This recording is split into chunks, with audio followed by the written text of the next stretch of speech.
Hello guys and welcome to this year's presentation of the UDL Awards. I know that this presentation is a bit delayed, but it's been quite hectic at my side for the last couple of months.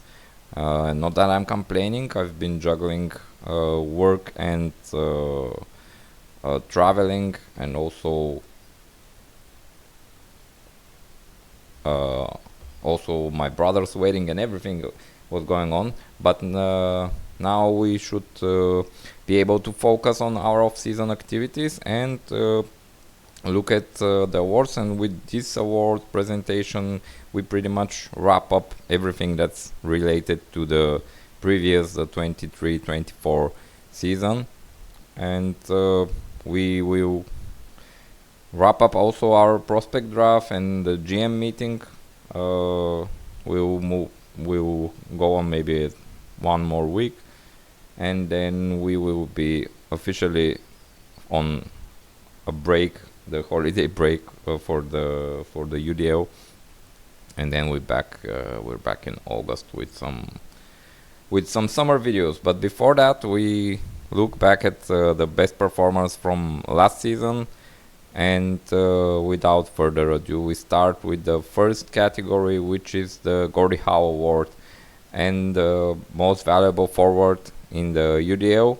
And the winner is Nathan McKinnon. He put quite a strong season in both the NHL and in the UDL. The highlighted here in both the 405. This means that he was the league leader in that category, so he didn't have the most goals or points, but he did have the most 2 goals to assist category. So he had that going for him too. And interestingly, McKinnon played this season, or most of this season. I can't remember if he was traded in season or in the off season, but he played for the Ice Dice, which of course won our championship. And the previous season he was a member of the Ramparts, which again won the UDL championship. So his resume in the UDL has been more successful even compared to his NHL resume. And what was maybe surprising was how close the vote was, as Auston Matthews came close, in very close second place, as in our league goals are more valuable, so the close to 70 goals that Matthews put up. So McKinnon was maybe as surprised as this cat to see Matthews so close in the voting. And the other surprising thing was that McDavid didn't win the award for the 4th time in a row. And also a shout out to JT Miller, who is a monster in our format, and narrowly he almost toppled McDavid for the 3rd place, and it was very close between him and McDavid and Kucherov for the 3rd place. And moving on to the next category, which is the Paul Coffey Award for Most Valuable Defenseman, where Cale Makar was the winner. You see here he was a member, and of course he is a member of the Wolfsburg team.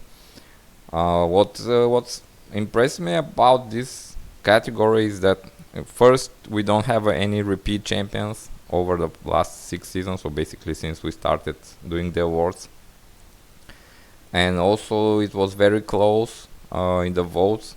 5 different defensemen got first place votes, as you can see below in the votes. And Makar had quite a lead, but the others were pretty close between 2nd and 4th place. And unlike in the NHL, Quinn Hughes didn't get as much love in our league.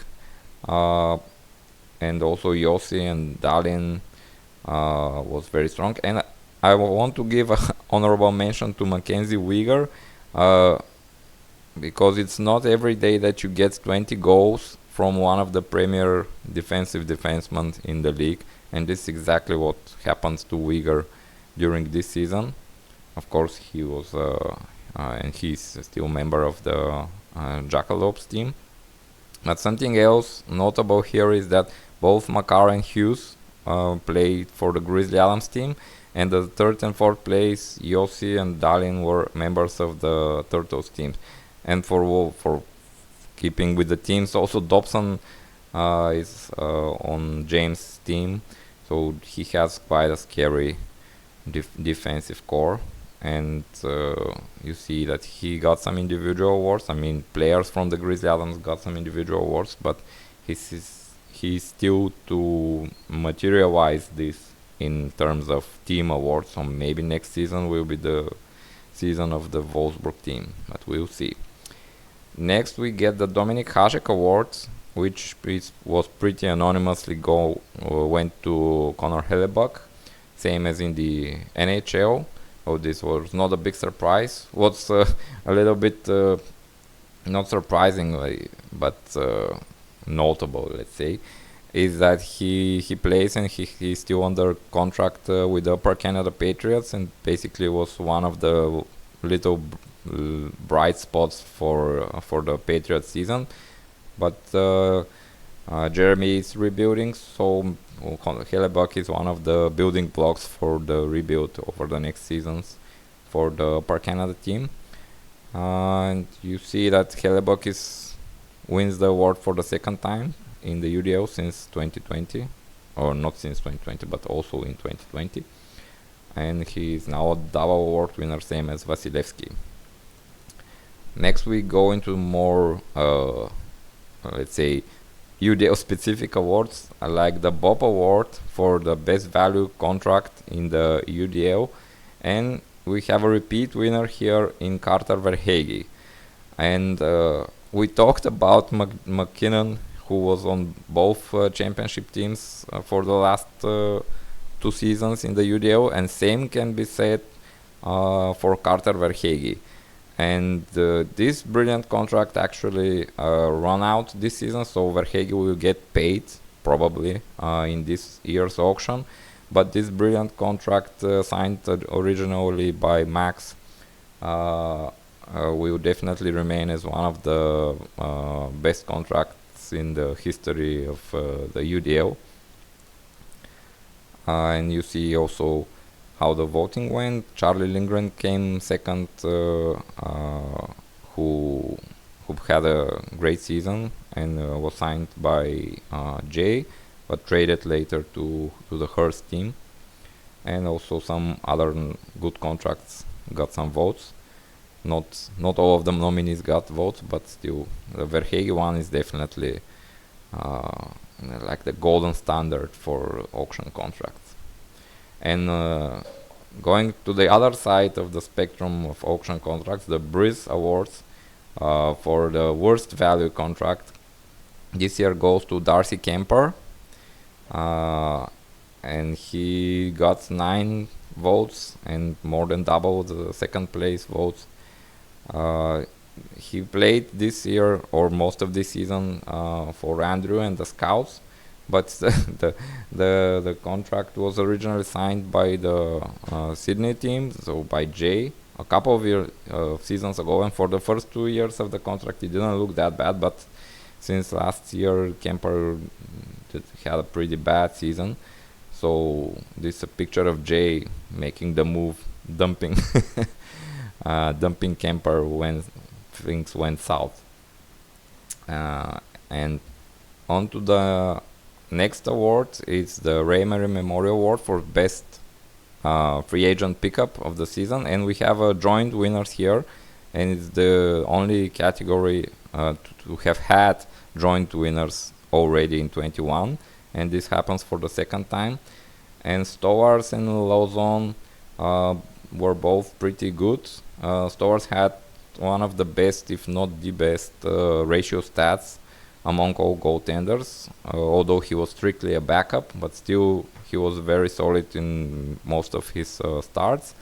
And Lawson, he led the league in hits, and by some margin, I think he had more than 60 hits more than the second place player in terms of total hits over the season. And when you manage to snag a category leading player of waivers, it's a pretty good pickup, and in this case it was done by Luke and the Royals. And in Stolar's case, he was, as you can see down in the notes, he was picked up by DMC and then traded twice to reach the Grizzlies team at the end of the season. So he was quite a valuable commodity in the trade market too. And now to maybe the most interesting, as always, award, the award for best GM in the league. And it is no surprise, so I will not pretend that we need to drum up the interest here. It's Mark. Congratulations to Mark once again, and to basically for the final time to extend our congratulations and marvel at his juggernaut team. As you see, he was the winner again in 2022, and basically he had a period of quite excellent performance, which also led his team to the top of the all-time regular season point standings. And basically it was an amazing run for him. But here is a picture of what happens for Mark's team over the last couple of months since he won the championship. But so are things. Now we will likely be looking for new of both regular season and playoff champion in the next year. And also shout outs to all the nominated GMs, and especially to Elliot and James, who came in second and third in the voting respectively. And of course to all other owners of our glorious league. And looking forward to the next season, and also to stuff in that we have remaining on our schedule in the off season. So that's it. Thank you for watching. Thank you for voting. And since we only got 18 votes this season, shame on you for not voting. You know who you are. who you are? Yeah. Anyway, thank you again, and see you around in the league chat. Bye bye.